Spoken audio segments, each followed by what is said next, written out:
शांति। आज बाबा कहते हैं बच्चे बच्चे देही अभिमानी बनने की प्रैक्टिस करो।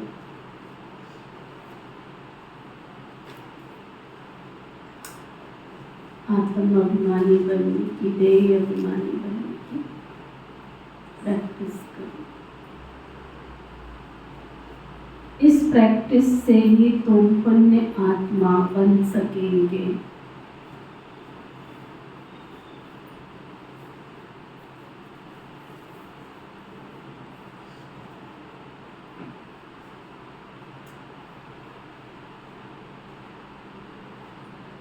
फिर बाबा पूछ रहे थे, किस एक नॉलेज के कारण तुम बच्चे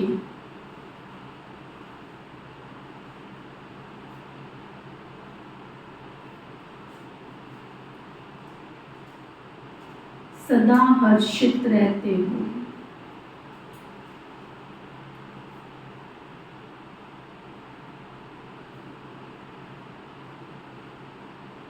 उनसे ऐसी नॉलेज बाबा उनको देते हैं जिससे हम सदा खुश रह सकते हैं। बाबा बता रहे, तुम्हें नॉलेज मिली है कि यह नाटक बड़ा वंडरफुल बना हुआ है।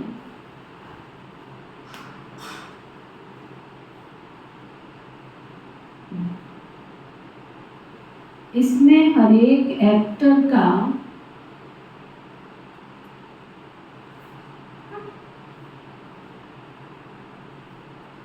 अविनाशी पार्ट जुड़ा हुआ है।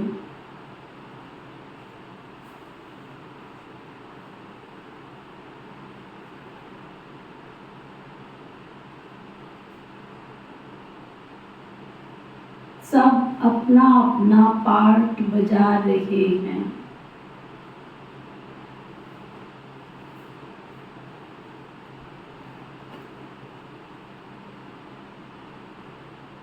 इस कारण तुम सदा हर्षित रहते हो।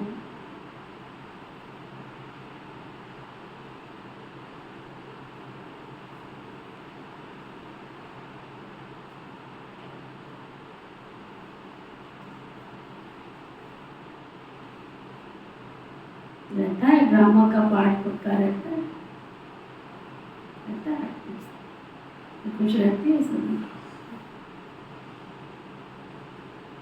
कितनी अच्छी बाबा ने विधि बताई, खुश रहने से कोई किंतु परंतु आ ही नहीं सकता अगर ड्रामा में निश्चय है।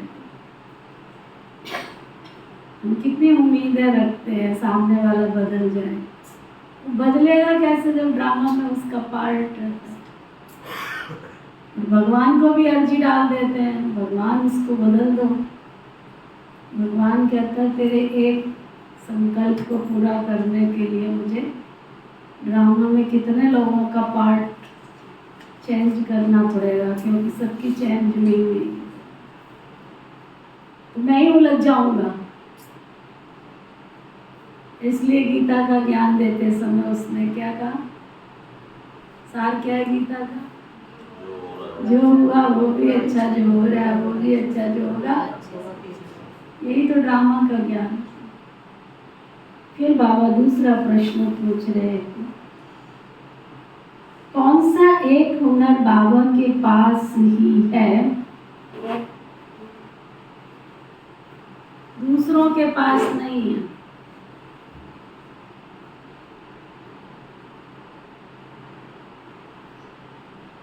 बाबा के पास है, दूसरों के पास नहीं।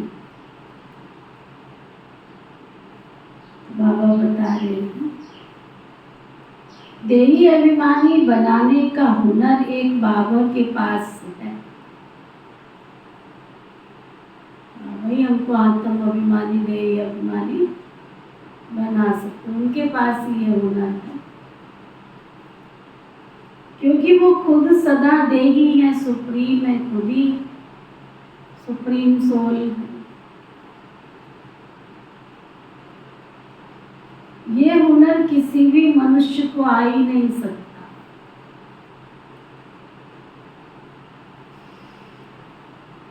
किसी मनुष्य आत्मा को कभी नाम का नशा चढ़ेगा, कभी काम का चढ़ेगा, कभी अपनी विशेषताओं का चढ़ जाएगा, कभी धन का, कभी संपत्ति का। कभी मेरे का, कभी तेरे का, कितनी समाज में बातें बात है, कितना उलझा हुआ है इंसान। तो एक बाबा ही हमको आत्म अभिमानी बना सकते, देह अभिमानी बना सकते। बाबा को तुम गाली दो, असर पड़ता है बाबा को? तुम गाली दो तो भी ठीक है, नहीं दो तो भी ठीक है, तुम प्यार करो तो भी ठीक है। वो प्यार में भी बहुत खुश नहीं हो जाता है और गाली में कभी निंदित नहीं होता है। द्वापर युग से हमने गालियां ही तो दी, कितनी सारी गालियां दी उसको। वो सर्वव्यापी है, उसको महल चाहिए, उसको सर्वव्यापी बनाना। उसको खाने के लिए 56 प्रकार के भोग चाहिए, उसको जाके भांग धतूरा चढ़ा दिए। खुद को जलेबी समोसे चाहिए खाने को, उसको कच्चे बेर जाके खिला दिए, लेकिन बेचारे को कोई असर नहीं पड़ता। तुम कच्चे बेर खिलाओ, चाहे तुम कच्ची लस्सी पिलाओ। तो जैसे बाबा वैसे हम बच्चे भी तो होने चाहिए ना। जिस दिन बहुत स्वाद लगे उस दिन तो दूसरी प्लेट भी चाहिए, जिस दिन बहुत स्वाद ना लगे। कई तो कमाल की बात करते हैं, कई तो छोड़ के चले जाते हैं प्लेट। वंडरफुल बाबा के बच्चे निकल के आ रहे हैं, यहाँ से भोग ले लेते हैं और फिर बाहर कहीं ना कहीं रख के छोड़ के चले जाते हैं। मुझे नहीं मालूम है क्यों छूटती है, मुझे नहीं मालूम, बट छोड़ के जाते हैं। मुझे नहीं पता वो खा के अधूरा छोड़ के जाते हैं या भूख से पूरी प्लेट छोड़ के जाते हैं या क्या करते थे। यहाँ से लेते ही क्यों हैं? ऐसे भी करते हैं कई भाई बहन आजकल। वंडरफुल है। जिस ब्रह्मा भोजन के लिए देवता तरसते हैं, उस भोजन का डिसरिगार्ड करके चले जाते, फिर कोई कागज में लपेट के चले जाते। वो भोग नहीं, वो भोगना को काटने वाला भोग नहीं रह जाता है। भोग के लिए भावना चाहिए, श्रद्धा चाहिए। जितनी श्रद्धा से भावना से बाबा स्वीकार करता है, उतनी श्रद्धा उतनी भावना से मैं भी उस भोग को स्वीकार करूं। कभी आप फॉरेनर्स के ग्रुप में जाओ और जहाँ वो भोजन खाते हैं ना, वहाँ जाकर देखना कैसे खाते हैं। एक तो वहाँ 500 का हॉल होगा ना तो भी आवाज नहीं आएगी, चचे मैं का मुरब्बा नहीं बनेगा। एक एक भोग खाने वाला, ब्रह्मा भोजन खाने वाला, नाश्ता ब्रह्मा भोजन करने वाला, मैं समझती हूँ डाइनिंग पे वो आधा घंटा तो पूरा लगा ही देता है। एक एक गिट्टी के साथ में बाबू की याद में खाते हैं। वंडरफुल बाबा के बच्चे निकल के पैदा हो रहे हैं।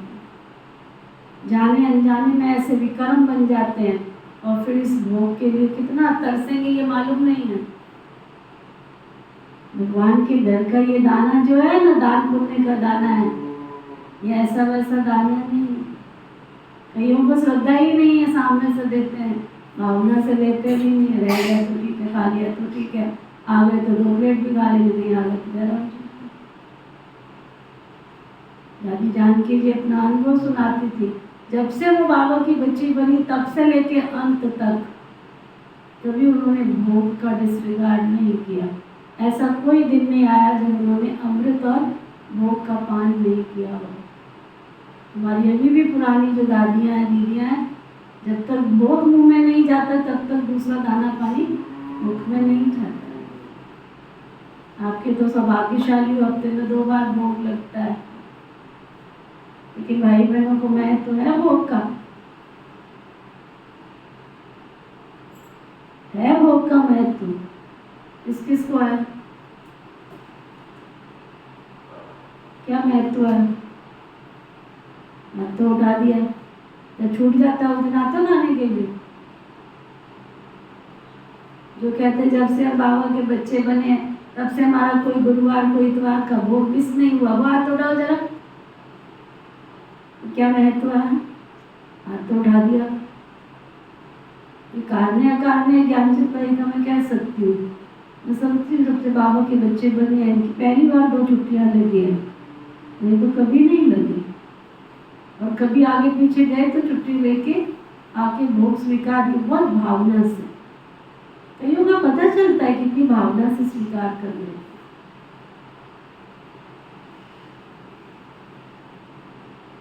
ये भोग नहीं है, ये 63 जन्म के जो हमने पाप किए उस भोगनाओं को चुप्पू करने वाला भोग है। क्योंकि जैसा खाएंगे अन्न, कभी ये कहा जैसा खाएंगे अन्न वैसा होगा शरीर? कहीं कहा कि जैसा खाएंगे अन्न वैसा होगा शरीर? कभी कहा है? और जाता भोजन कहाँ है शरीर में? जाता आत्मा को थोड़ी जाता है, परंतु फिर भी उस भोजन का असर कहाँ पड़ता है?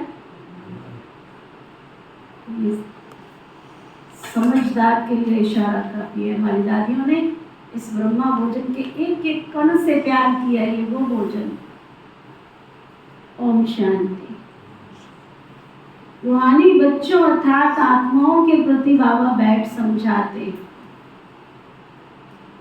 अपने को आत्मा तो समझना है ना, बाबा ने बच्चों को समझाया है। पहले पहले ये प्रैक्टिस करो कि हम आत्मा है, ना कि ये शरीर। जब अपने को आत्मा समझेंगे तब परम पिता परमात्मा को याद करेंगे।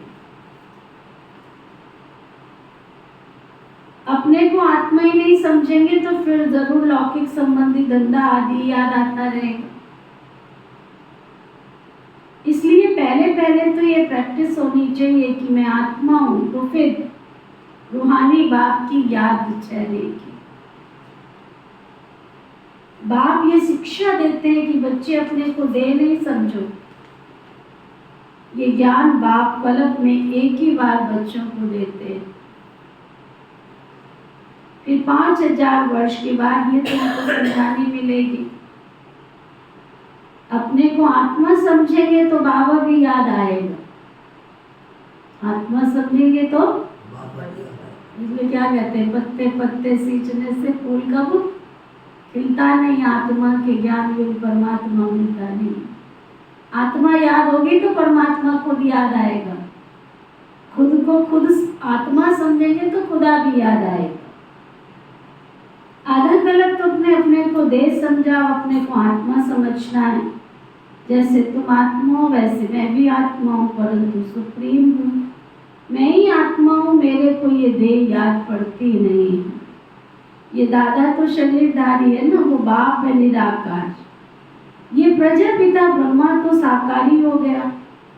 शिव बाबा का असली नाम है क्या? शिव। वह है आत्मा से वह ऊंचे से ऊंचा सुप्रीम आत्मा। सिर्फ इस समय ही आकर के इस शरीर में प्रवेश करता हूँ।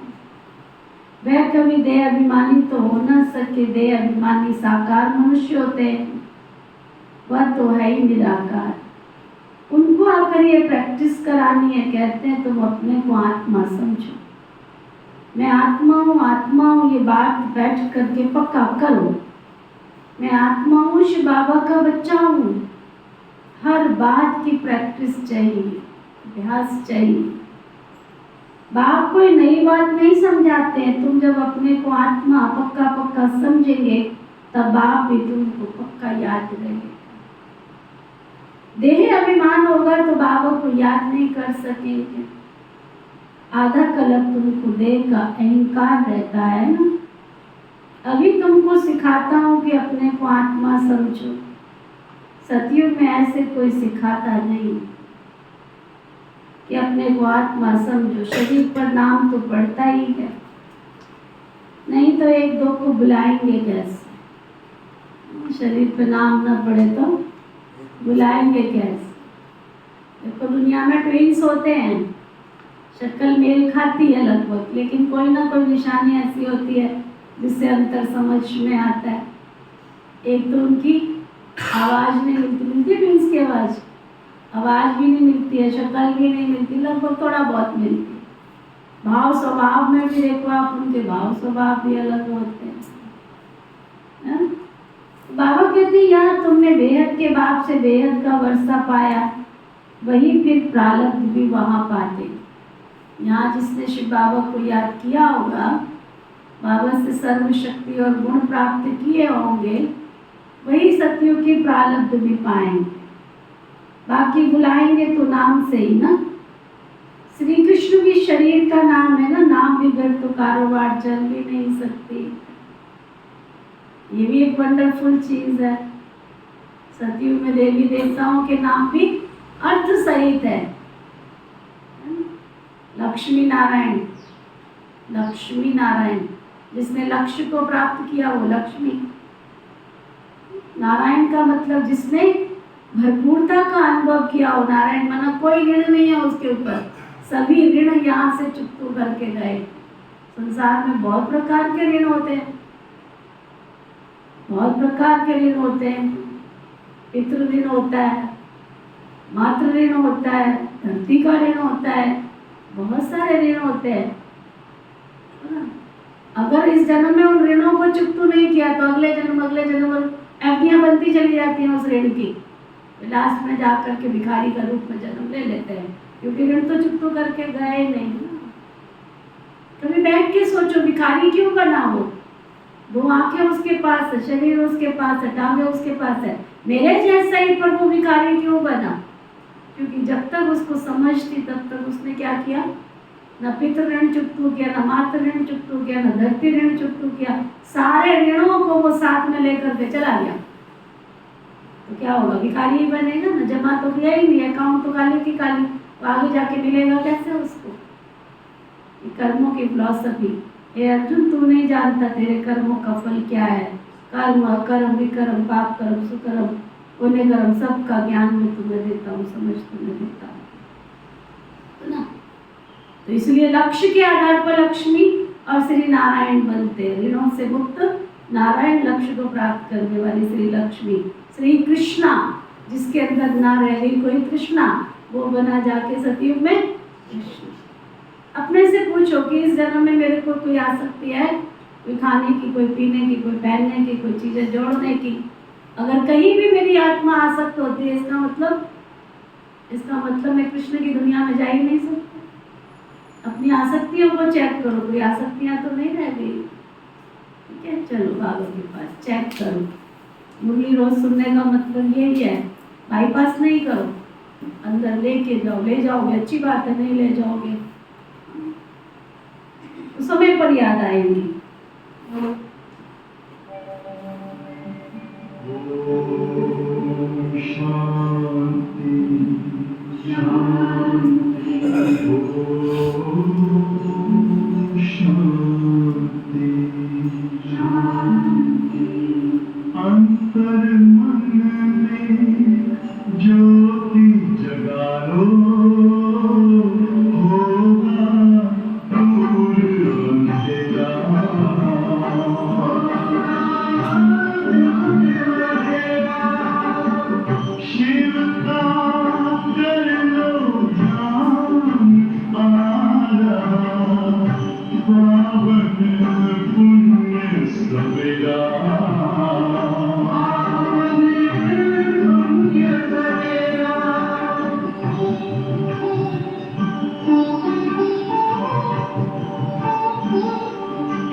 शिव ज्योति अनाथित निराकार है, तू अजन्मा अजूनी स्वयंकार है, तू महाकाल ईश्वर ओंकार है।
बाबा कह रहे थे श्री कृष्ण भी शरीर का नाम है ना, नाम बिगड़ तो कारोबार चल भी नहीं सके। ऐसे नहीं कि यहाँ ये कहेंगे अपने को आत्मा समझो, वहाँ तो होते ही आत्म अभिमानी रहते हैं।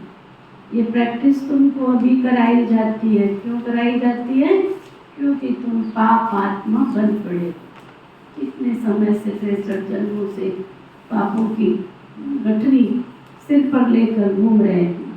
आहिस्ते आहिस्ते थोड़ा थोड़ा पाप चढ़ते चढ़ते अभी तो फुल पाप आत्मा बन पड़े। आधा कल्प के लिए जो कुछ किया वो खलास भी तो होगा ना, कि नहीं होगा? तो तुम कमाई कर रहे हो यहाँ, तो फिर आधा कल्प तुमने बैठकर खाया भी तो है, तो खलास तो होगा ना। अभी ही आहिस्ते आहिस्ते काम हो जाता है। सतयुग में तुम सत्व प्रधान हो, त्रेता में सत्व बन जाते हो। वर्षा तो अभी मिलता है, अपने को आत्मा समझ बाबा को याद करने से फिर वर्षा भी मिलता है। ये देही अभिमानी बनने की शिक्षा बेहद का बाबा ही देते हैं। सतयुग में ये शिक्षा नहीं मिलती है, अपने अपने नाम पर ही चलते हैं। यहाँ तुम हरेक को याद के बल से पाप आत्मा से पुण्य आत्मा बनना। क्या अंडरलाइन कराया बाबा? हरेक को अपने पुरुषार्थ से, अपनी याद से आत्मा को क्या करना है? पाप आत्मा से पुण्य आत्मा बनना है। सतयुग में शिक्षा की दरकार ही नहीं है ना, तुम ये शिक्षा वहाँ ले जाते हो। कौन कहेगा कि मुरली सुनो? कहेगा कोई कि तुम क्लास में आओ, टाइम से आओ, रोज मुरली सुनो। थोड़े से संगम युग में भी कैसे कैसे भाई बहन निकल रहे बाबा के, ना उनको बाबा से प्यार, ना दीदियों से प्यार। वंडरफुल, हम तो चलो हमें ज्ञान नहीं था, दीदियों की अट्रैक्शन तो होती थी, दीदियों की अट्रैक्शन से ही भागते थे, दौड़ते थे, है ना। भोग की अट्रैक्शन होती थी कि आज गुरुवार है, भोग खाने को मिलेगा, इसलिए जाते थे। भोग की अट्रैक्शन होती थी। बाबा के घर में, बाबा के कमरे से अट्रैक्शन होती थी। बाबा बैठा है, उसमें देखकर ऐसा लगता था जैसे अखियों के झरोखे से कोई झांक रहा है, देख रहा है, प्यार कर रहा है। वो प्यार की अनुभूति होती है, निकले ना बाबा के प्यार की अनुभूति होती है। बाबा के कमरे से प्यार, न दीदियों से प्यार, न बाबा के घर से प्यार, न मुरली से प्यार। आ रहे हैं, बस चल रहे। क्या एक चित्र बनाया था दीदी बहन ने, बड़ा सुंदर चित्र था वो। एक कैंडल जल रहा है और क्या हो रहा है, उसमें लिखा था जिंदगी भी कैंडल की तरह से क्या हो रही है, मोम भी क्या हो रहा है, पिघलता जा रहा है, कट रही है जिंदगी, कटती जा रही है। क्या बोलते हैं आज के भाई में, हमारी जिंदगी क्या कहते हैं, कट रही है। बाबा के बच्चों की जिंदगी कोई कटती है क्या? बाबा की जिंदगी तो महकती है, बाबा के बच्चों की जिंदगी। बशर्ते उन्होंने बाबा से प्यार किया हो। किसी चीज से तो प्यार कर लो, कोई चीज तो खींच के लेके आवे ना भगवान के घर में। कोई भोग खींच के लाए, कोई दीदियां खींच के लावे, कोई बाबा खींच के लावे, कोई बाबा का कमरा खींच के लावे। अट्रैक्शन किसी चीज की तो अट्रैक्शन हो ना। बाबा कहते हैं यहाँ वहां तुम कोई शिक्षा लेने थोड़ी जाओगे, वहां तो ना ज्ञान होगा ना योग होगा, तुमको पति से पावन तो अभी बनना है। फिर आहिस्ते आहिस्ते कलह कम होती जाती है, जैसे चंद्रमा की कलह कम होते होते जाकर लीक रह जाती है। बस इसमें मूझो नहीं, कुछ भी नहीं समझो तो पूछ लो ना आकर के। मुरली 3 पेज की सुन के जाते, किसी से कुछ पूछ लो ना, क्या समझ में आया। पूछते भी नहीं, समझ में भी नहीं आता, ऐसे तो स्टूडेंट है बाबू। पहले पक्का निश्चय करो कि हम आत्मा है, तुम्हारी आत्मा ही तमो प्रधान बनी है। पहले सत्व प्रधान थी, फिर दिन प्रतिदिन कला कम होती जाती है। मैं आत्मा हूँ, ये पक्का निश्चय न होने के कारण बाबा को भी भूले रहते हैं। पहले मूल बात ही ये है, आत्म अभिमानी बनने से बाबा याद आएगा तो वर्षा भी याद आएगा, वर्षा याद आएगा तो पवित्र भी रहेगा। देखो एक दूसरे के साथ चैन जुड़ी है। अगर अपने को आत्मा समझेंगे तो बाबा याद आएगा, बाबा याद आएगा तो बाबा याद आएगा तो वर्षा याद आएगा। अब वर्षा लेना है तो पवित्रता के बिना तो वर्षा मिलेगा नहीं, तो पवित्र भी बनेंगे, दैवी गुण भी धारण करेंगे। एम ऑब्जेक्ट तो सामने है ना, ये है गॉडली यूनिवर्सिटी, वहां पढ़ाते हैं। यही अभिमानी भी वही बना सकते हैं और कोई ये हुनर जानता नहीं। एक बाबा ही सिखाते, ये दादा भी पुरुषार्थ करते हैं। बाबा तो कभी ये शरीर लेते नहीं है ना, तो उनको देही अभिमानी बनने का पुरुषार्थ करना पड़े। वह सिर्फ इस समय आते हैं तुमको देही अभिमानी बनाने के लिए। ये कहावत है ना, जिनके मध्य मामला वो नींद कैसे करे।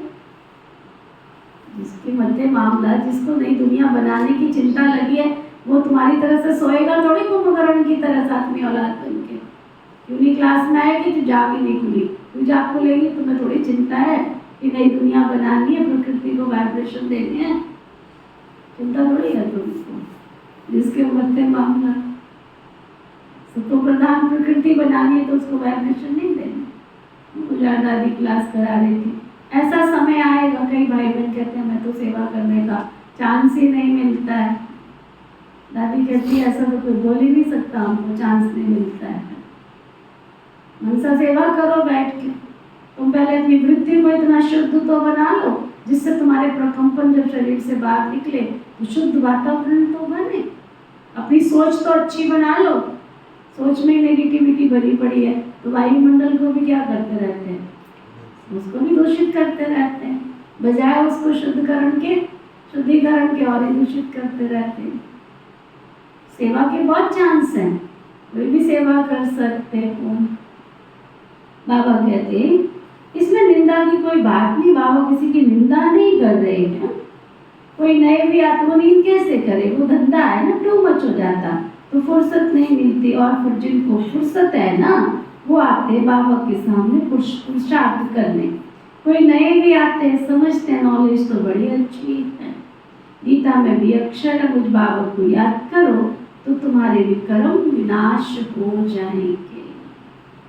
बाबा को याद करो, विक्रम विनाश हो जाएंगे।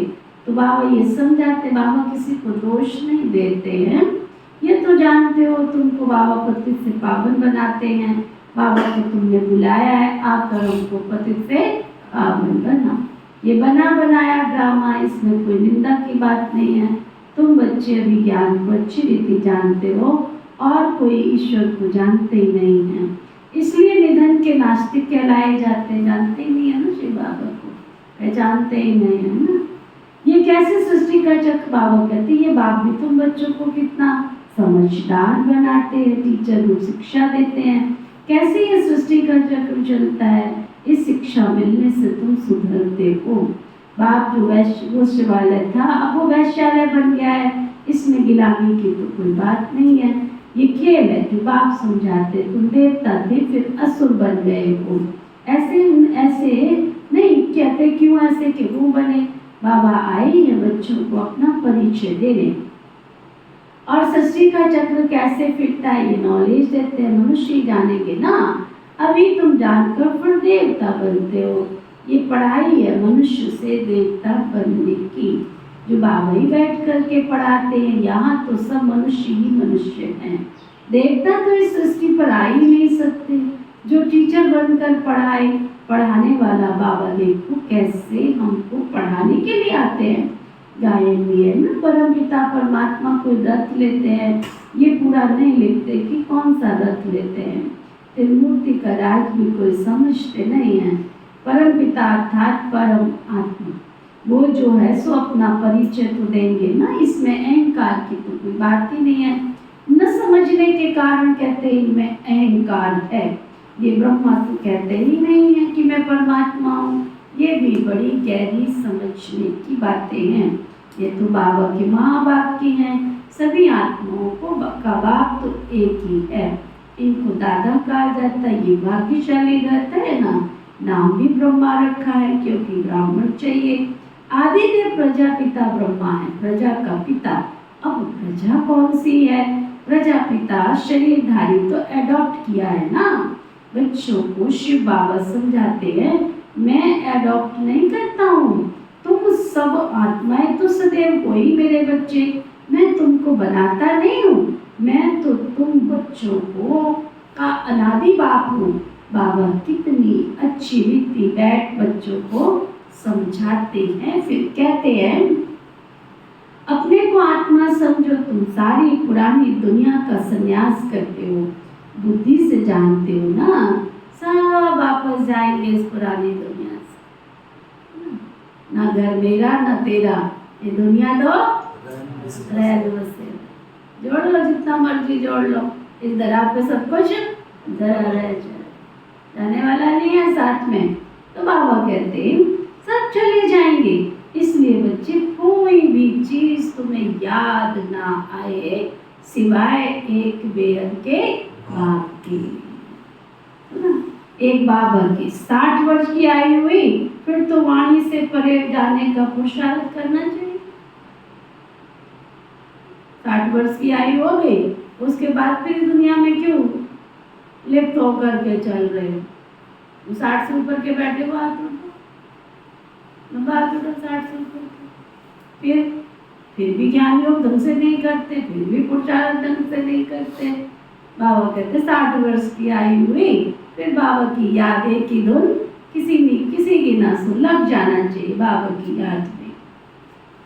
ये वानप्रस्थ की बात है ना, ये अभी की है। भक्ति मार्ग में वानप्रस्थ किसको कहेंगे? वहां तो कि सभी आत्माएं निवास करती, किसको पता ही नहीं ना वानप्रस्थ क्या है। वानप्रस्थ का अर्थ भी नहीं बता सकते, वाणी से परे मूल बंधन कहेंगे ना। वहाँ सभी आत्माएं निवास करती है, तो सबकी वानप्रस्थ अवस्था है, सबको अपने घर वापस जाना है। शास्त्रों में दिखाते हैं ना, आत्मा प्रकृति के बीच चमकता हुआ अजब सितारा है। कई समझते हैं आत्मा मुझ पे फिसल है, अंगूठे मिसल को ही याद करते, स्टार को कैसे याद करें, पूजा कैसे करें। तो बाबा कहते बच्चे तुम देह अभिमान में जब आते हो ना तो पूज्य से फिर पुजारी बन जाते हो।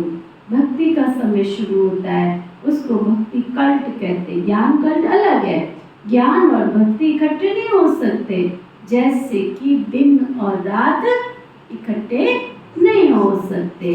दिन को सुख कहा जाता है और रात को दुख अर्थात भक्ति को कहा जाता है। कहते हैं प्रजापिता ब्रह्मा का दिन और रात, तो प्रजा और ब्रह्मा जरूर दोनों इकट्ठे होंगे ना। तुम समझते हो हम ब्राह्मण ही आधा कल्प सुख भोगते हैं, फिर आधा कल्प दुख। ये बुद्धि से समझने की बातें हैं। ये भी जानते हो सब तो बाबा को याद कर नहीं सकते। क्या सुना जो बाबा तब तो नहीं कर सकते, फिर भी बाबा खुद समझाते रहते हैं तो ना, अपने को आत्मा समझो और बाबा को याद करो तो तुम्हारी आत्मा पावन बन जाएगी। ये पैगाम सबको पहुंचा दो। सर्विस करनी है, जो सर्विस नहीं करते हैं, बाबा का संदेश जन जन तक नहीं पहुंचाते हैं, उनको फूल नहीं कहेंगे। बागवान बगीचे में आएंगे तो उनको फूल ही सामने चाहिए ना। कितनी अट्रैक्शन होती है फूल की। बागवान जाएगा बगीचे में, देखेगा ये तो सब पत्ते बैठे, पत्ते भी नहीं, आज है कल झड़ जाएंगे, पत्तों का हाल क्या होता है। आज बगीचे में बड़ा सुंदर एक वाइट कलर का फूल, इतनी खुशबू है उस फूल में, इतनी खुशबू है, सुंदर, इतना प्यारा। दिखा टेबल पर रखा, इतना प्यारा। जाती मैंने कही खुशबू कहाँ से आ गई, कोने में बिल्कुल छिपा हुआ रखा। गई ना, नजर ढूंढा ना उसको, रोज जाती हूँ लेकिन नहीं उधर कोने में गई कभी भी। आज जब वो महकने लगा तो गई, ये खुशबू कहाँ से आ रही है, इतनी भीनी खुशबू उसकी। बात एक ही फूल खिलाया उसका नहीं, पहली बार खिलाया उसको। बाबा भी क्या कहते, बागवान जब जाएगा तो खुशबू खींचेगी ना उसको।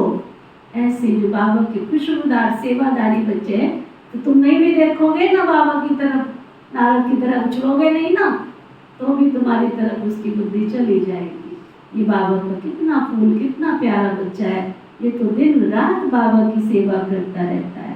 बाबा के सामने जो सर्विस है बोले बहुतों का कल्याण करते हैं। जिनको दे अभिमान है वो खुद भी समझेंगे हम तो फूल नहीं, ये तो लड़ते ही रहते हैं, उनका संगम भी लड़ने में ही बीत जाएगा। ऐसे भी बाबा के दुरंधर विद्वान ना, उन्होंने ज्ञान समझा, ना दीदियाँ समझी, ना बाबा समझा, ना बाबा का घर समझा। छोटी छोटी बात पे लड़ते रहते, झगड़ते रहते, फीलिंग ही पूरी नहीं होती है कहीं। अरे कल हम सबने घर जाना है, घर की तैयारी करो, इस दरा पे सब कुछ दरा रह जाएगा। तुम कुछ नहीं कर सकते हो ना, कम से कम इतना तो कर लो। कौन सा गीत है ना, एक श्याम तेरे को किसना ये मीठा मीठा बोलना किसने सिखाया। अरे तुम इतना तो सीख लो ना, बाबा के घर में आए, खाक सीखे हो क्या? अभी तक निंदा चुगली करते रहते, अभी तक तूताव करते रहते, अभी तक कमियां ही देखते रहते। आए थे खुद को सुधारने के लिए, सारा समय उनकी नजर यही रहती है, उसने ऐसे किया, उसने वैसे। बाबा कहते हैं फिर वो देह अभिमान के वश होते ना, वो फूल बने ही नहीं है। बाबा के सामने तो अच्छे अच्छे फूल बच्चे बैठे, तो बाबा पर उनकी नजर जाएगी, डांस भी अच्छा चलेगा। डांसिंग गर्ल का मिसाल है ना, स्कूल में टीचर जानते हैं ना कौन नंबर 1 कौन नंबर 2 टीम में है। बाबा का भी अटेंशन सर्विस करने वालों की तरफ जाएगा। दिल पर भी वही चढ़ते हैं, डिसर्विस करने वाले थोड़े दिल पर चढ़ते हैं। बाबा तो पहली मुख्य बात समझाते हैं, अपने को आत्मा निश्चय करो, तब बाबा की याद ठहरेगी। देह अभिमान होगा तो याद ठहरेगी नहीं, या तो बाप रहेगा या तो बात रहेगी, दो में से एक ही रहेगा ना बुद्धि में। वो बात टक टक टक टक करती रहेगी। गुजरात दादी क्लास करते, बात को अक्कल है, वो 5000 वर्ष के बाद आएगी। और ब्राह्मण आत्मा क्या करती है, बाप का स्थान निकाल के बात को पकड़ के बैठ जाती है।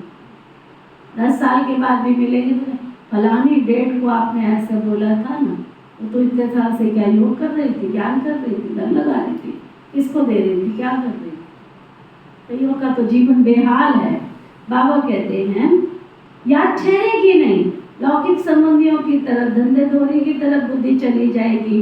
देही अभिमानी होने से पार्लौकिक बाबा याद आएगा। बस मैं आत्मा हूँ और मुझे अपने घर वापस जाना है। एक ही धुन, किसी की ना सुन। अब घर जाने की बेला, सबने घर जाना है।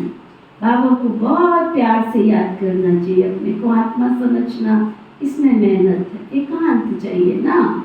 7 रोज की बट्टी का कोर्स बहुत कड़ा है, कोई की याद ना आए, किसको पत्र भी नहीं लिख सकते। ये बट्टी तुम्हारी शुरू की थी, यहाँ सबको रख नहीं सकते ना, इसलिए कहा जाता है घर में रहकर प्रैक्टिस करो।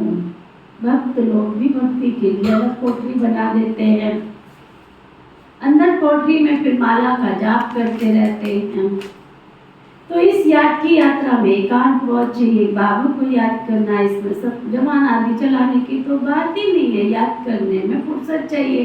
तुम जानते हो लौकिक बाप बेहद का क्रिएटर, ये बेहद का प्रजापिता ब्रह्मा तो बेहद का ठहरा ना। बच्चों को एडॉप्ट करते हैं, शिव बाबा तो एडॉप्ट नहीं करते हैं ना। उनके तो हम बच्चे सदैव हैं ही हैं। तुम कहेंगे शिव बाबा के हम बच्चे, आत्माएं अनादि है ही। ब्रह्मा ने तुमको एडॉप्ट किया है, हर एक बात अच्छी रीति समझ में किया है। बाबा रोज रोज बच्चों को समझाते हैं, कहते बाबा याद ही नहीं रहती। बाबा कहते इसमें थोड़ा समय निकालना चाहिए। कोई कोई तो ऐसे है जो बिल्कुल याद का समय ही नहीं दे सकते, बुद्धि में काम ही बहुत रहता, फिर याद कैसे ठहरेगी? सोचो। बाबा समझाते मूल बात यह है, अपने को आत्मा समझ बाबा को याद करो तो तुम पावन बन जाएंगे। मैं आत्मा हूँ, शिव बाबा का बच्चा हूँ, ये मन मनावक हुआ ना। इसमें मेहनत चाहिए, इसमें आशीर्वाद की तो कोई बात ही नहीं है, ये तो पढ़ाई है। इसमें कृपा व आशीर्वाद नहीं चलती है। मैं कभी तुम्हारे ऊपर हाथ रखता हूँ क्या? तुम जानते हो बेहद के बाबा से बेहद का वर्षा ले रहे हैं। अमर भव, आयुष्मान भव, इसमें सब कुछ आ जाता है। तुम बच्चे फुल आयु प्राप्त करते हो। तुम्हारी कभी भी सतयुग में, यानी सतयुग में कभी अकाले मृत्यु नहीं होती है। ये वर्षा तुम्हें कोई साधु संत नहीं दे सकते। वो तो कहेंगे पुत्रवान बाप, तो मनुष्य समझते हैं उनकी कृपा से बच्चा हो गया, बस जिनको बच्चा नहीं होगा वो जाकर उनके शिष्य बन जाएंगे। ज्ञान तो एक ही बार मिलता है ना। ये है अव्यभिचारी ज्ञान, जिसकी आधा कल्प के लिए प्रारब्ध चलती है। फिर है अज्ञान, भक्ति को अज्ञान कहा जाता है।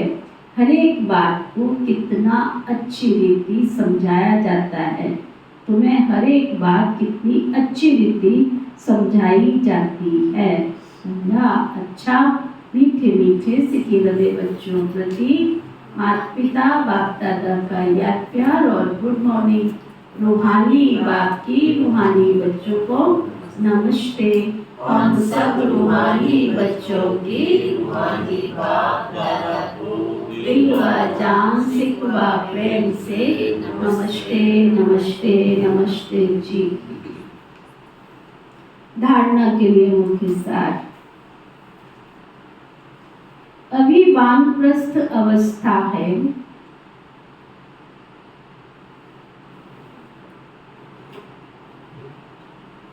इसलिए बुद्धि से सब कुछ संन्यास कर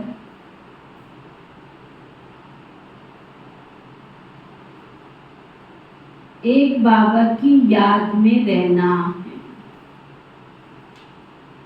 क्या सुना भाई? एक बाबा की याद में रहना है, एकांत में बैठ अभ्यास करना है। हम आत्मा हैं, आत्मा है।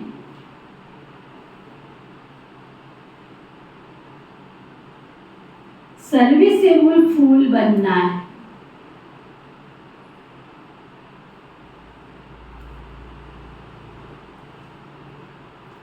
देह अभिमान के वश ऐसा कोई कर्म नहीं करना है जो आपके द्वारा डिसर्विस हो जाए।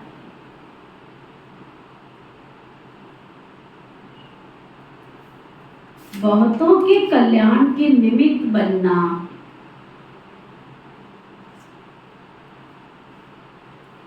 थोड़ा समय याद के लिए अवश्य निकालना है। तो झाड़ू लगा के सोया करो, जो भी गंद कबाड़ इकट्ठा हुआ उसको निकाल के सोया करो, लिख के दे दिया करो बाबा को। व्यर्थ संकल्पों को मन में मत रखा करो, खत्म किया करो। वरदान सतगुरु प्यारे बाबा का वरदान, परमात्मा ज्ञान की नवीनता, पवित्रता को धारण करने वाले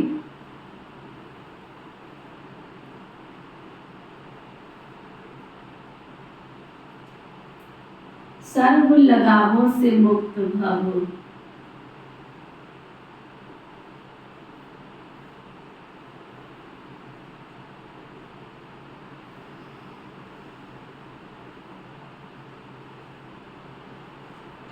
इस परमात्मा ज्ञान की नवीनता ही पवित्रता है।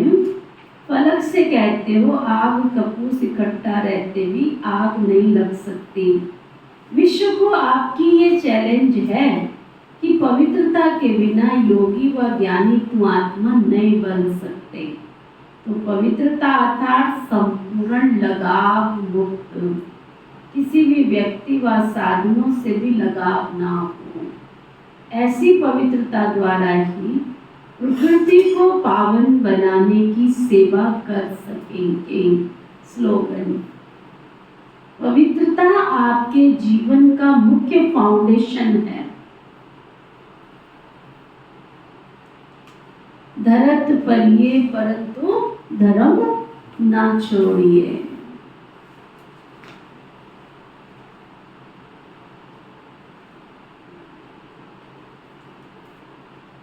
बाबा का पत्र पुष्प है, आज नहीं कल बात को सुनाएंगे, परंतु इस बार बाबा के जो व्यक्ति इशारे हैं वो संपन्नता और संपूर्णता को समीप लाने के लिए संस्कारों की रास करनी है। पुराने जो भी संस्कार है हमें सब में, किसी में क्रोध का, किसी में फीलिंग का, किसी में निंदा करने का, किसी में कुछ, किसी में कुछ। एक ऐसी कड़वी आदत है जो सुधरती नहीं, लेकिन सुधरना तो है ना, सतयुग में तो जाना है। कोई नैना देवी बनेगी, कोई सुनैना देवी बनेगी, तो कोई चिंतपूर्णी बनेगी, है तो देवी ही ना। अब सब तो लक्ष्मी नारायण बनेंगे नहीं, तो कोई ना कोई ऐसी कमी है, परंतु उस कमी को सुधारेंगे तो देवी और देवता तो बनेंगे ही। बाबा के इस महीने पूरा अपने अटेंशन देना है अपने पुराने संस्कारों की रास करने का। पुराने संस्कार परिवर्तन कर संस्कार मिलन की रास कर।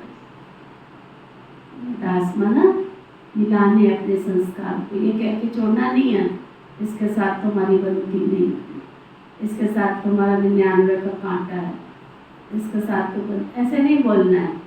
जैसा भी है सब अच्छे हैं। बगीचे में जाओ, देखो हमारी बगिया में कितनी वैरायटी हो गई। ज्ञानचंद में सुनी है, चेक करा है कोई, कितने पौधे हों, एक न मिले दूसरे से 150-150 गिनती करना है।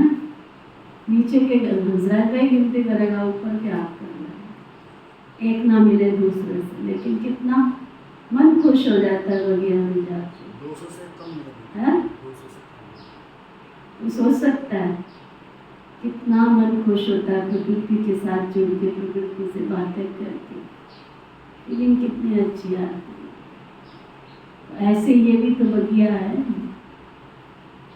इसलिए ऊपर की बगिया का नाम रखा है रूहानी बगिया, गॉडली गार्डन।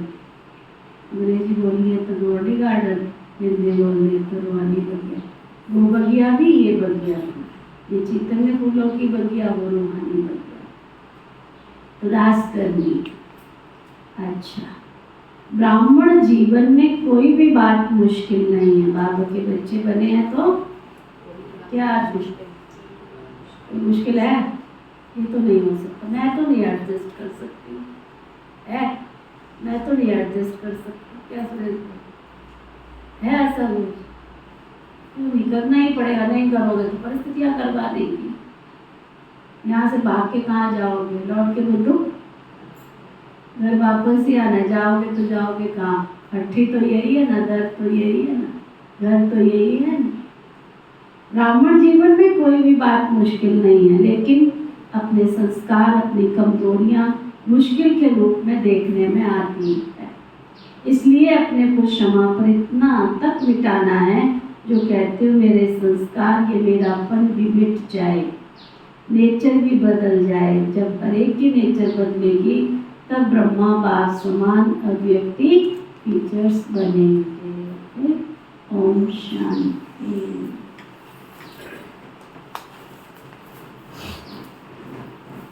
ओम शांति। ओम शांति। हम सबके मीठे प्यारे शिव बाबा, हम सबके मीठे प्यारे शिव बाबा, आपने हमें आत्म अभिमानी बनने की नॉलेज और शक्ति दी। आपका बहुत बहुत दिल से शुक्रिया शुक्रिया शुक्रिया शुक्रिया। पिता श्री ब्रह्मा बाबा, मीठी मातेश्वरी मम्मा, इस यज्ञ की सभी छोटी बड़ी दीदी और दादियाँ, इस यज्ञ के सभी ब्राह्मण वत्स ब्रह्मा कुमार कुमारियाँ, समस्त भूमंडल में निवास करने वाले सभी जीव जंतु पशु पक्षी, नर नारी मानव मात्र प्राणी, सभी सुखी हों, सभी निरोगी हों, सभी मंगलकारी हों, सभी सुखदायी हों। प्रकृति के पांचों तत्व,